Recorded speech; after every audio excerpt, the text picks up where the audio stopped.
Olá pessoal, a aula de hoje vai se focar sobre o estudo de microcontroladores, né? Então, para isso, vamos acessar o AVA, tá? Lá no site sapiens.senairs.org.br, tá? Entrar no módulo de vocês, né? Iniciar estudo, né? Como as aulas estão sendo EAD, todas as aulas estão contidas nessa carta aqui, ó, atividades EAD, paralisação, Covid-19.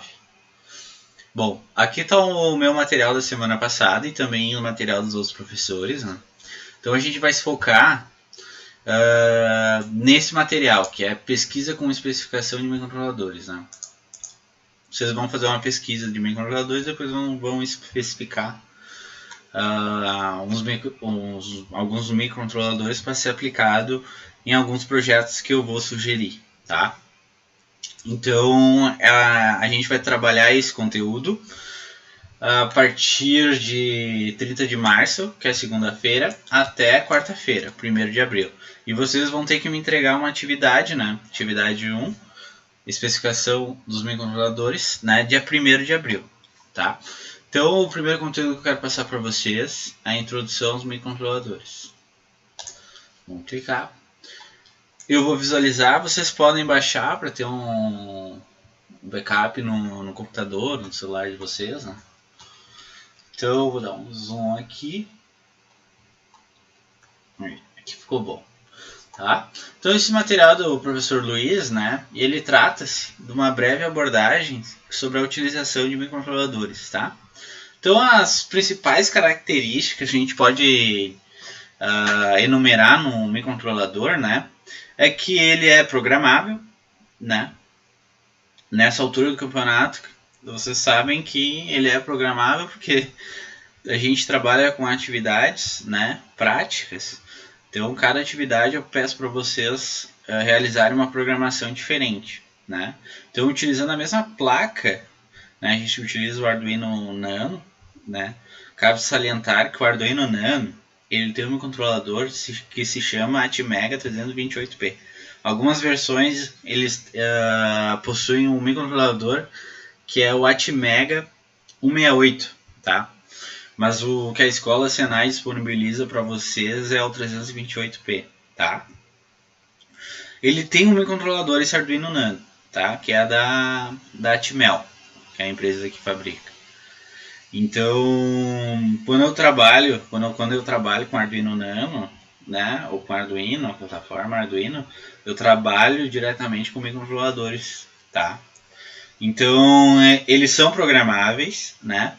Eles são pequenos, né? Não pensem que o microcontrolador é toda aquela placa, aquele hardware Arduino Nano, não. Ele é um chip que está instalado dentro da placa, tá? Na placa. Então, eles são bem pequenos. Deixa eu pesquisar aqui, ó. Deixa eu pegar Arduino Nano. Deixa eu mostrar aqui. Ó. O microcontrolador que eu me refiro, né? Ele está alocado aqui, ó. É esse losango preto, tá? Esse aqui é o microcontrolador.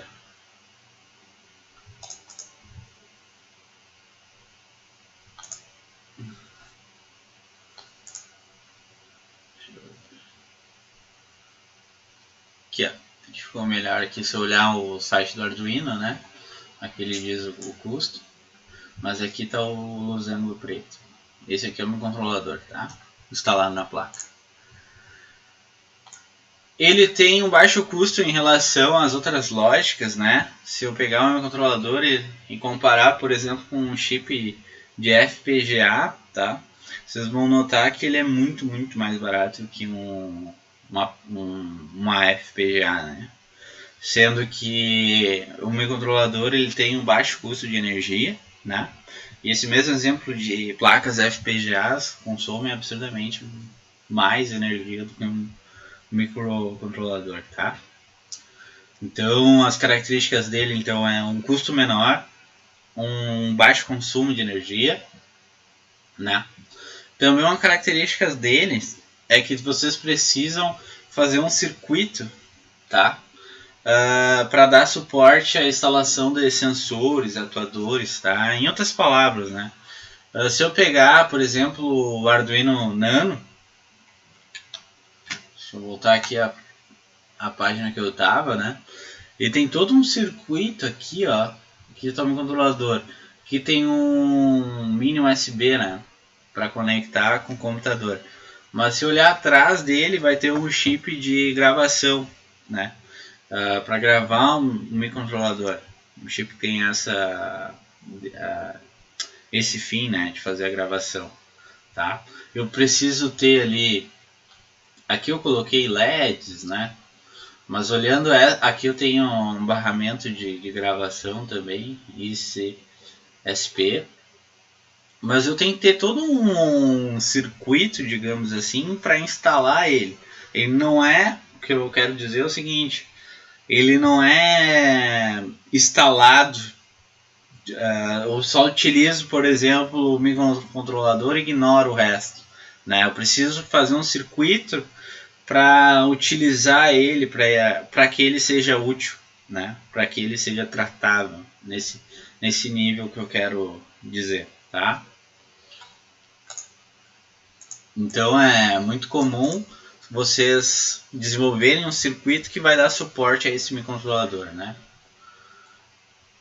Então, demanda também, né, uma característica, todos os microcontroladores são programáveis, né?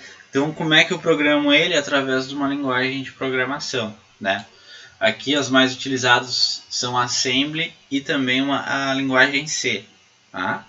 Essas são mais utilizadas em microcontroladores, tá? Porque elas são mais, são linguagens de baixo nível, ou seja, elas trabalham mais próximo do nível de hardware, tá?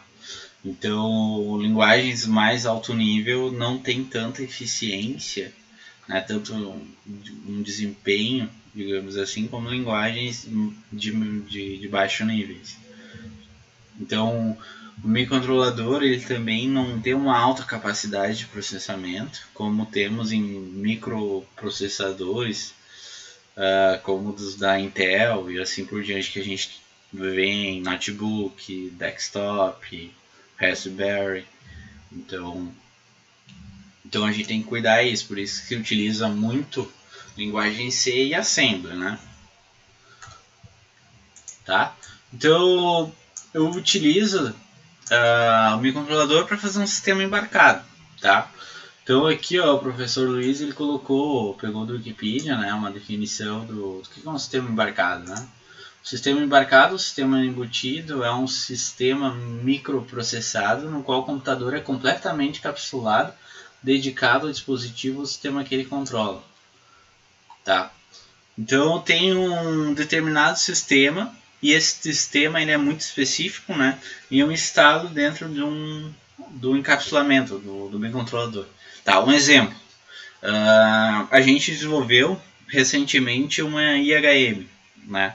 A gente pegou o microcontrolador e a gente fez lá uma interface em uma máquina para controlar o brilho do LED, né? Eu fiz um sistema dedicado, então ele ficou dedicado a essa IHM, tá? E ele foi embutido dentro do microchip ali, dentro do microcontrolador, tá? A gente também desenvolveu um semáforo, né? Olha aí, um outro sistema dedicado. Aquele sistema que a gente criou, ele só serve para controlar o semáforo, tá? Ele ficou dedicado a isso. Tranquilo? Alguns exemplos aqui, ó. Tem um semáforo, tem aqui uns roteador, sistemas de geladeira, máquina de lavar, controle de telefone fixo, tá? São utilização de microcontroladores, né? Então aqui, ó, esse sistema aqui de máquina de lavar, tá? Eu fiz um sistema, embuti o sistema de controle da máquina, sei lá, quando aperto o botão ligar, vai ligar, quando seleciono o modo da máquina lavar ou até o nível do tanque, né? Isso tudo vai ser tratado desses sistemas que eu embuti dentro do microcontrolador, né? Todo o sistema de controle, tá? Então, aqui ele vai elencar 6 tipos, né, de alternativas para o controle eletroeletrônico em uma automação, tá? Então, vale a pena definir, né, o que é automação, tá? Muitas vezes a gente confunde com mecanização, tá? O que é mecanização? Mecanização é substituir o trabalho do homem por máquina, tá? E a automação, o que a automação faz? Né? Ela vai dar inteligência para essas máquinas, né? Eu vou automatizar o processo. Por exemplo, tá? Eu posso ter, tanto numa indústria ou até aquela esteira de supermercado, né? O que a esteira faz? Faz deslocamento de peças, né? Em vez de eu pegar minhas compras e puxar para lá, eu só largo na esteira e ela vai, né? Assim como dentro de uma indústria, né? Eu tenho um sistema de produção, coloco ela na esteira justamente para poder fazer o deslocamento dessa peça, tá? Agora a automação tá. Quando a peça terminou, chegou ao fim da esteira, ela para, por exemplo, tá? No mercado é bem visível isso, né? Coloco minhas compras, a esteira detecta, né? E avança. E ela para quando minhas compras está bem no sensor óptico ali que determina o fim, né? Ali eu automatizei, né? Eu dei inteligência para aquela esteira. A mesma coisa se trata de umas na indústria lá na produção, sei lá, tem uma esteira, daqui a pouco tem uma esteira funcionando, e aí quando chegar no fim ela para, ou através de RFID eu consigo identificar a peça e a esteira vem passando ela, e através do êmbolo eu retiro ela da esteira e coloco num estoque. Né? Eu estou dando inteligência a esse meu sistema. Qual que era de início, né? Era ter um funcionário que pegava a peça e deslocava. Agora eu tenho uma esteira, mecanização, né? Automação de inteligência para essa esteira, tá? Então eu consigo fazer automação, a gente vai dar, entre aspas, né, inteligência para o processo mecânico. Então, existe automação dedicada com lógica de relés, né? Essa aqui é bem utilizada para partida de motores, né? Bem utilizado para quem trabalha com motores, partida estrela, triângulo, a gente automatiza isso, né? Então, é feito através de ligações de entrada e saída dos elementos eletromecânicos, temporizadores de retardos, tá? Comandos elétricos, né? Como eu falei lá, automatizar a partida do motor, né? Colocar em estrela, depois triângulo, ou posso ver isso numa bomba de água, né? Eu vou dar a partida para o motor e faço essa chave estrela triângulo. Então, ele é bem simples, tá? Esse conteúdo aqui, ó, de comandos elétricos, vocês vão estudar no próximo módulo, né? Na parte de fundamentos da automação e controle, tá? O quarto módulo vocês vão estudar bem a fundo isso, né? Circuitos de comandos elétricos, tá? Então, qual que é a principal vantagem, né? Ele é ideal para circuitos extremamente simples, tá? Onde não tem muita complexidade. Tem fácil manutenção e é seguro e estável, né? A desvantagem é que não é flexível, difícil de mudar a lógica de funcionamento, que se chama isso. Eu vou lá e instalo contatoras, né? Eu tenho lá meu painel de comando, e aí eu quero fazer alguma alteração, né? E isso não se torna tão fácil. Eu tenho que comprar novos elementos, eu tenho que verificar se tem espaço no painel de comando. Então é mais difícil, tá? E tem um custo alto, consumo de energia alto, né? E dimensões elevadas, né? Um painel ele não é tão pequeno como um microcontrolador, né? Outra coisa é eu ter uma placa de circuito lógico dedicado, tá?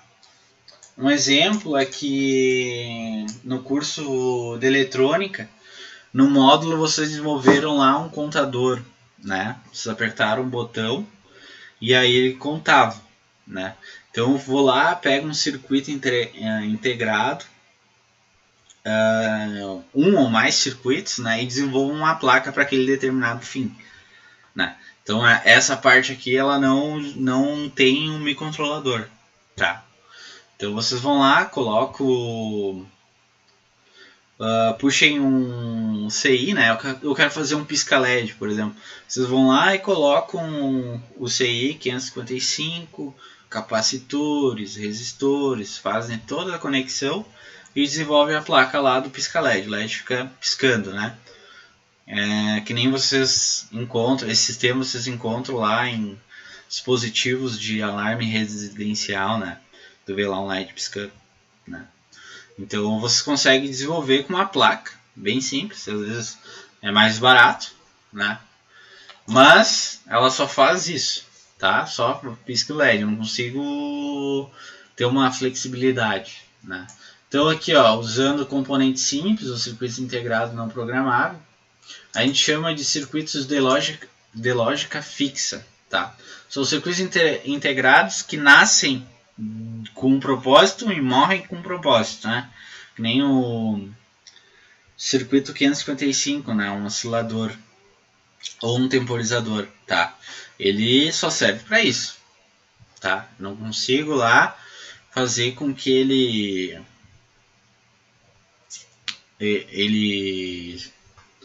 acione um LED, algo desse tipo, ou faz um controle de temperatura. Não consigo fazer com que ele tenha um sistema de comparação, assim, de se a temperatura passar do limiar estabelecido, ele acende. Não, ele foi feito para ser um oscilador e um temporizador. Nasceu assim e morre assim, só tem esse propósito, tá? Não consigo mudar o propósito dele. Implementa-se uma lógica estática e uma placa de circuito impresso, né? No caso, vocês desenvolveram numa placa ilhada, se eu não me engano, né? Vantagem: reduz tamanho em relação à lógica de relé, fácil manutenção, custo baixo, seguro e com baixo consumo de energia, né? Isso comparando com aquela lógica lá de relés, né? Então a desvantagem: não é flexível por ser dedicado e não programável. Esse que eu tinha comentado com vocês, né? Eles utilizam circuitos integrados de lógica fixa, não consigo mudar o propósito deles, né? Ou o propósito da placa. Manutenção simples, mas demanda mais conhecimentos do que a lógica de relés. Tá? Eu preciso conhecer o circuito integrado, preciso conhecer o arranjo de conexão da placa, tá? E demanda tempo no projeto de construção da placa de circuito impresso. Tá? A terceira aqui é a placa programável com uso de microprocessador. Tá? É microprocessador. Tá? Então, através de um circuito microprocessador e uma placa de circuito impresso, juntamente com os componentes. Tá? RAM, ROM e periféricos. Então, o microprocessador, a gente chama de microprocessador o dispositivo que faz o processamento de dados, tá?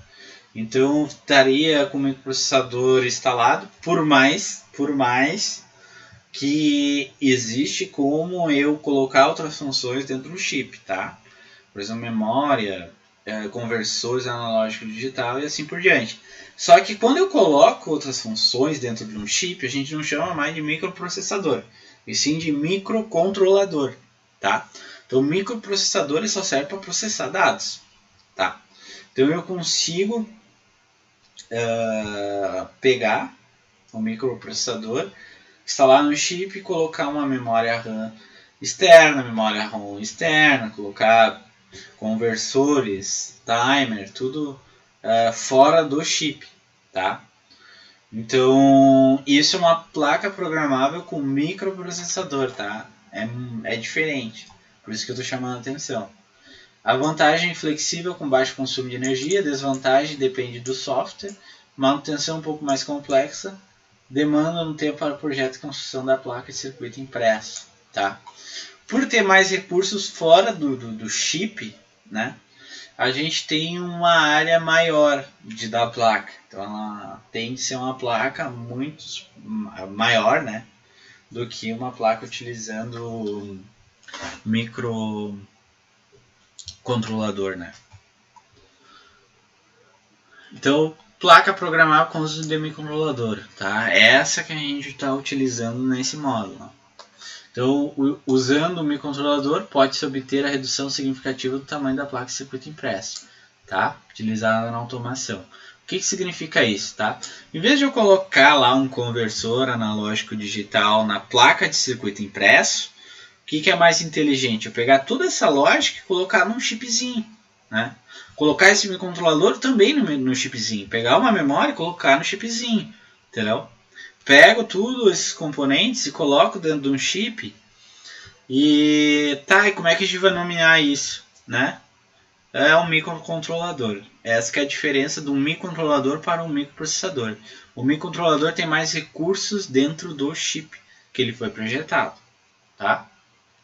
As vantagens: baixo custo, baixo consumo de energia e tu tem uma flexibilidade, né? A desvantagem: manutenção mais complexa. Por exemplo, queimou o chip, né? Não tem o que fazer, precisa trocar e programar ele de novo, tá? Recuperar a programação e instalar. Demanda tempo e conhecimento para desenvolvimento da aplicação, tá? Então acho que ficou claro aqui a diferença dos dois. Existem, não é muito comum, tá? Pelo menos pelo que eu vejo, né? Uma opinião. É um PC dedicado. Eu compro lá um desktop, tá? Computador pessoal e automatizo uma máquina utilizando. Eu já vi sistemas assim, né? Mas eu utilizo o computador para automatizar aquela máquina. Ele faz a conectividade tanto com a internet, como por exemplo, né?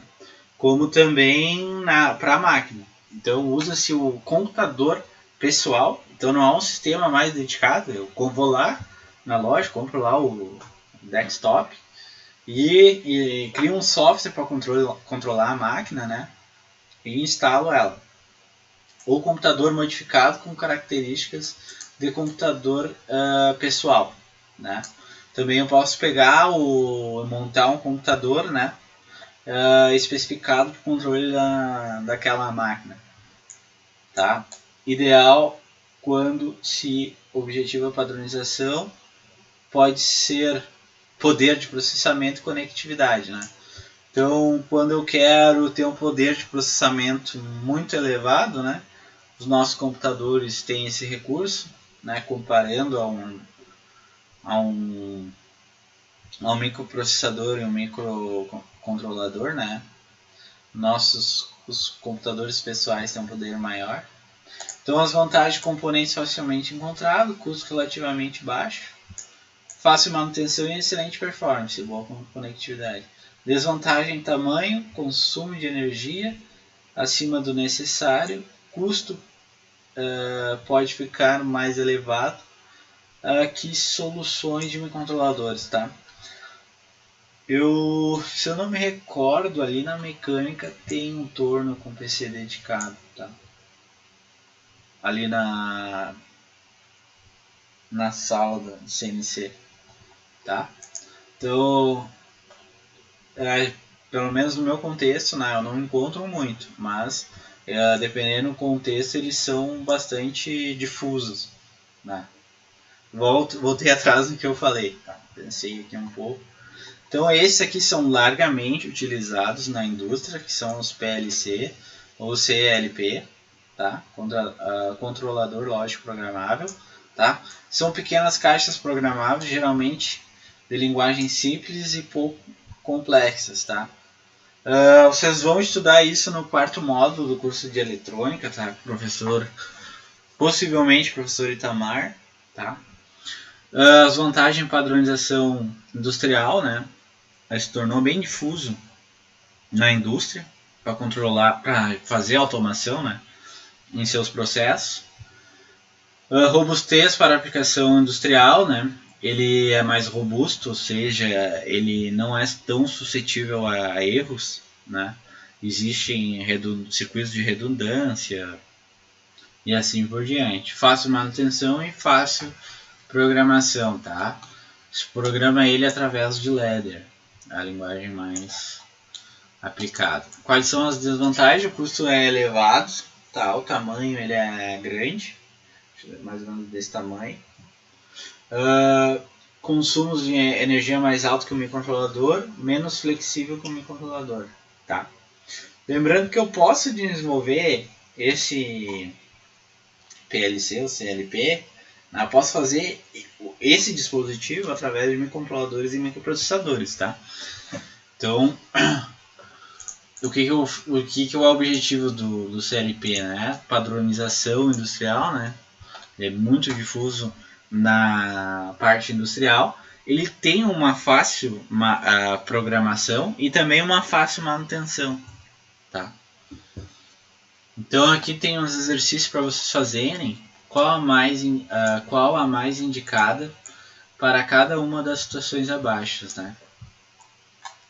Ou seja, cada alternativa aqui de controle de eletromecânica automação, ele está elencado aqui com o número. Ó. 1, automação dedicada com lógica de relés.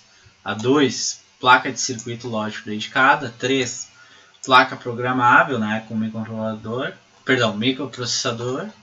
A 4, microcontrolador. 5, PC dedicado. E a 6, PLC, tá? Ou CLP. Então, dessas alternativas de automação, qual que vocês acham mais adequado, né, para fazer uma automação industrial com lógica muito simples? Tá? O exemplo é fazer um controle de um elevador, né, de 2 andares. Né?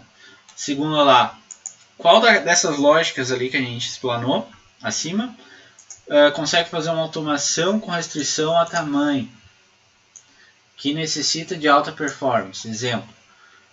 Controle de injeção eletrônica veicular. Qual alternativa vocês colocariam aqui?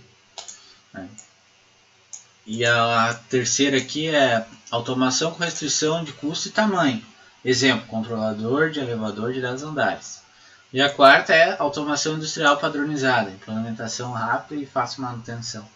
Baixa restrição ao custo. Exemplo, automação de uma dobradeira de tubos. Tá? Então, sobre esse material, que eu queria comentar é isso, né? Esse material se chama Introdução aos Microcontroladores, tá? Então a gente continua no próximo vídeo. Abraço!